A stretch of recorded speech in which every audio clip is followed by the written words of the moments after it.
nous sommes sur le plateau de Cardio Online en direct des JESFC 2020 avec Victor Avoyant qui est chef de service du CHU de Limoges et moi-même, Oriane Weissman, qui suis atteinte de cardio à Nancy. On est là aujourd'hui pour parler des recommandations 2019 sur les dyslipidémies. Alors quoi de nouveau en fait sur la stratification du risque du patient dyslipidémique ? Alors, effectivement, l'élément essentiel, c'est ça, c'est avant même de regarder le chiffre de cholestérol, d'estimer le risque cardiovasculaire de l'individu. Alors, on sait bien qu'un patient qui a déjà eu un accident cardiovasculaire en prévention secondaire, ces patients sont considérés à très haut risque. La nouveauté, vraiment, c'est d'insister sur l'imagerie chez les patients considérés initialement comme étant à faible risque, ou peut-être qu'il y a des indices supplémentaires qui nous font dire que ce patient peut-être n'est pas si à faible risque que cela, par exemple les antécédents cardiovasculaires. Et à ce moment-là, on aura besoin de faire une imagerie.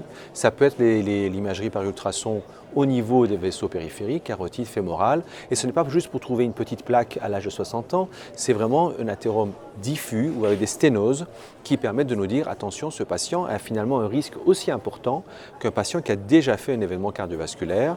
On peut aussi se servir du scanner, soit pour un score calcique très élevé, soit le coroscanner qui identifierait des sténoses coronaires. Donc ces patients-là sont aussi à très haut risque de la même manière que les patients qui sont en prévention déjà secondaire.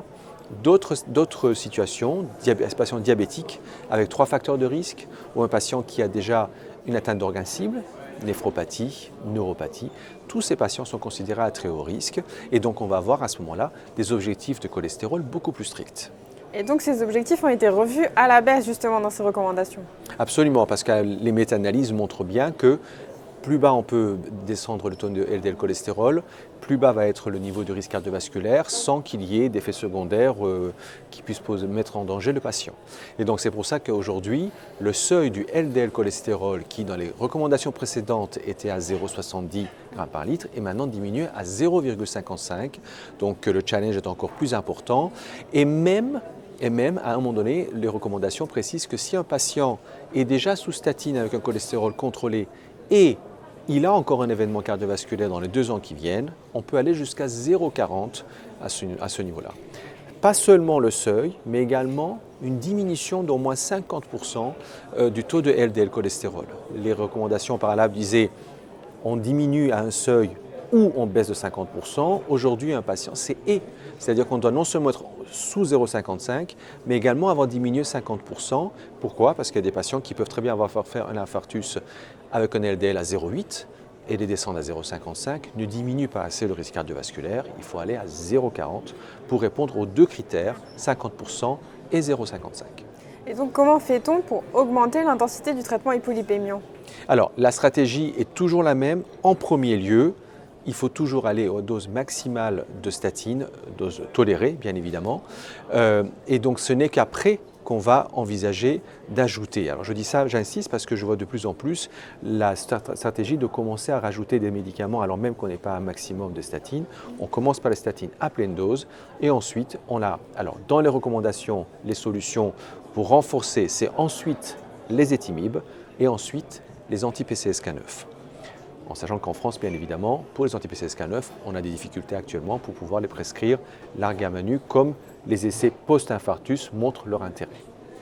Et si on augmente le nombre de plurithérapies hypolipémiantes, est-ce qu'il faut s'attendre à plus d'effets indésirables comme des myalgies ou d'autres effets indésirables des hypolipémiants ? Alors, c'est essentiellement les statines qui sont considérées comme avoir cet effet des myalgies, même si effectivement sous les autres traitements, on peut aussi avoir des myalgies rapportées. Il y a même des hypothèses disant que c'est peut-être la baisse de cholestérol elle-même qui peut aussi générer ces myalgies. Donc évidemment, c'est très important de bien éduquer le patient, de ne pas paniquer totalement sur un début de myalgie et mettre en balance le bénéfice de ces traitements par rapport à ces myalgies.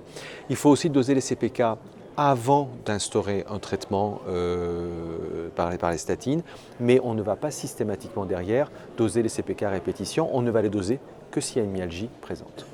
Et est-ce qu'il y a des nouveautés dans ces recommandations sur les hypertriglycéridémies ? Alors, ce qui est vraiment très clair pour les hypertriglycéridémies, c'est que le traitement de base pour cette anomalie lipidique, ce sont les statines.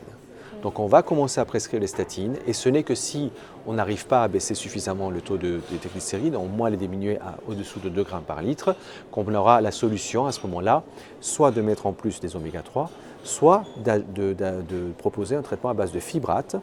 Phénofibrate, c'est une solution qui est proposée pour baisser ces triglycérides. Donc on peut combiner aujourd'hui, avec prudence, en faisant également une surveillance un peu rapprochée, des fibrates aux statines en cas d'hypertriglycéridémie. Ce n'est que dans les cas d'hypertriglycéridémie majeure dans un contexte métabolique où dans certains cas on peut commencer par les fibrates, mais c'est quand même un cas très exceptionnel. Je vous remercie beaucoup Victor Havoyan de nous avoir fait ce résumé très synthétique des recommandations. Merci beaucoup. Merci.